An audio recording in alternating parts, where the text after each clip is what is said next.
Yes, sir. What's good, everybody? Hopefully, there's no one else not rewatching. This is my first time watching Breaking Bad ever, but going through this series again, like people have done in the past, not to myself again.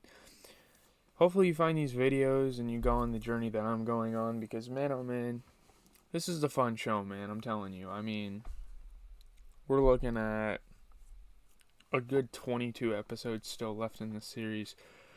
20 plus. I mean, it's looking fantastic. We still have so much story development to happen. We still have more things to come. Walter has more stuff to live for. His storyline just keeps getting pushed and pushed. It's really awesome.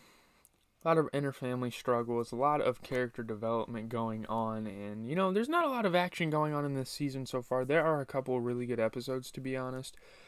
But for the most part, this is probably one of the weaker starts to a season, even though, that's kind of the whole purpose of Breaking Bad, is to start the season off kind of slow, maybe give you some shock value at the very start, but then kind of build up to the finales, which are always fucking awesome.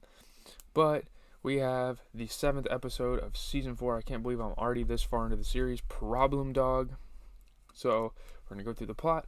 We're going to go through what I think and what others think because this is a very highly critically acclaimed show. I have a long list of movies that I'm going to be probably watching and reviewing on this channel, so be on the lookout for that. Content's kind of starting to rebound itself. Try later tonight to give you guys a weekly track rundown. But anyways, after Skylar White tells Walter White that she has negotiated the return of Walter Jr.'s Dodge Challenger to the dealership, Walter angrily drives the Challenger to a parking lot. And what he plans to do is very Heisenberg-esque. He's really showing this Heisenberg character a lot through season 4, which is really the main highlight of this season of the series. He's really showing off that personality of him, that ego. There he burns donuts and strands the car on a cement parking divider, then stuffs the ownership papers in the gas tank, lights them afire, and blows up the car. So the dealership has to pay for it, and not him. Saul Goodman covers up the outburst, which cost Walter $52,000. So it's probably more than the actual car cost, but Saul Goodman's got his back. He can help him in anything he needs. So yeah, Saul Goodman is always the trusty. He's the old reliable in the series, and he does a damn good job at it. You guys know Saul's role by now in the series. When Walter later drops off approximately $274,000, his bi-weekly profits. So every 2 weeks he's getting paid that much. That is a lot. To Skylar, she is stunned by the amount, unsure how she will launder his annual meth lab earnings of over $7 million in mostly $50 bills through their car wash. So she's kind of being a wimp about the whole thing. I'm not really liking how I'm supporting Walter here.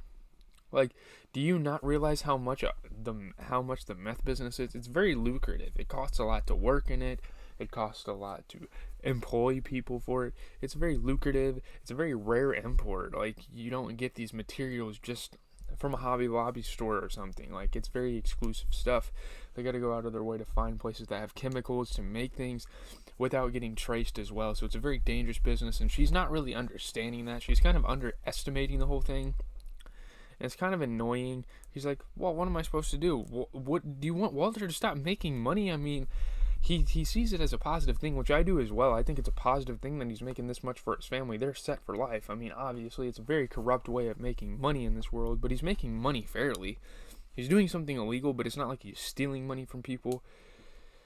Yeah, that type of thing. I mean, you could argue that the price by the pound for meth is high, but again, like I said, the resources used for this product, it's warranted.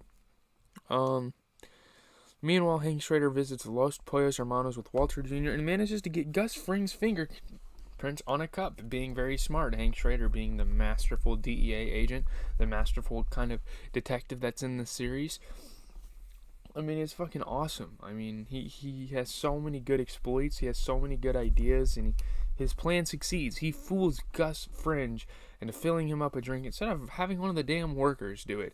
I mean, Gus, you didn't have to do this. Gus is in really hot water, and by the end of the episode, you guys are going to see why. And this sets up for something absolutely fantastic, I think, that's going to happen in the series of him trying to dodge authorities, try to make himself untraceable. He's probably going to have to call upon Saul. He's probably going to have Mike do some dirty work. It's going to be fantastic. It's setting up for something absolutely amazing. Walter convinces Jesse Pinkman to use his new position as a henchman in the organization to kill Gus and concoct some ricin poison in the lab that Jesse hides in one of his cigarettes. Oh, the infamous ricin. It's been playing a role in this series for some time. Yeah, Jesse's like, okay, the next opportunity I get, I will kill Gus because he's becoming very sus. He doesn't like any of us. I'm spitting, bro. Wow. But anyways, Mike brings Jesse along to a sit down between Gus and the cartel. I knew this was going to happen. I knew they were going to drag Jesse into this situation with the cartel. Again, most of them are meth heads. Most of them have been a part of the business longer than probably Gus and Mike have. But Jesse is no rook. He's been doing this probably since he's been out of high school, so he knows exactly what's going down. So they use him for this. Jesse is told to make coffee for the meeting and contemplates poisoning the coffee, but he is interrupted before he can act. So Mike pretty much saves Gus's life, even though I don't think, after killing Gale and the amount of regret and remorse he feels for his actions, I don't think Jesse has the balls just yet to kill Gus. They might do it eventually. I'm not really sure. We're going to have to figure out. That's the marvel of the series, is just figuring out what is going to happen next. You never know. Mike Ehrmantraut is surprised when the cartel sends only one man to the meeting who delivers to Gus an ultimatum. Usually the cartel has a mob mentality, so when Mike sees one man, he's like, oh, okay, this should be easy for us. Gus, who had been prepared for a negotiation, rejects the ultimatum. Cartel doesn't want to negotiate. We learn that very quickly with these guys. They don't want to negotiate whatsoever. Jesse contemplates shooting Gus as the cartel representative leaves, but decides not to. So, literally in the line of fire, Gus has his gun out and he's like, man, I'm going to blast this fool's head off. Gus Fring is going to be dead.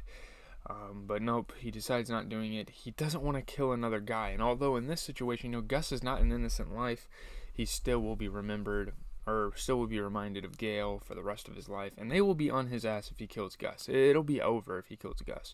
Mike will probably kill Jesse if he kills Gus.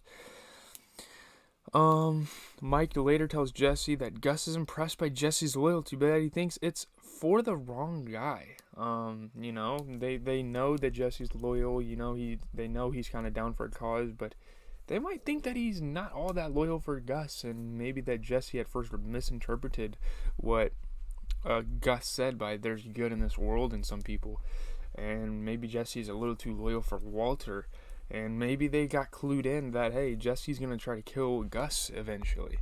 Jesse returns to his 12-step program group. This is very emotional. This is very messed up what Jesse does next in the show. I did not like what he did.